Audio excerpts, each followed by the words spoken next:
In this video, I am going to teach you how to create a form in ClickUp so you can easily collect information and organize it in one place. Stick around to make your forms more effective. Let's get started.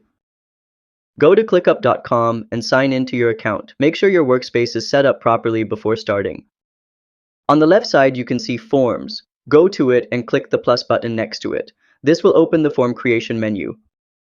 You will see different templates like feedback form, project intake, order form, job application, IT request, or you can start from scratch. Pick what best fits your needs. For this video, I will choose feedback form. This is a great way to collect feedback from your team or clients.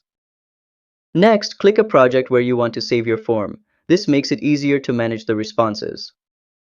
Now you can customize the form by adding or deleting questions. Use the drag and drop feature to arrange questions however you like.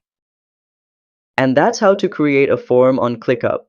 If you found this helpful, please give it a thumbs up and subscribe to How to Tutor for more quick and simple guides. See you next time!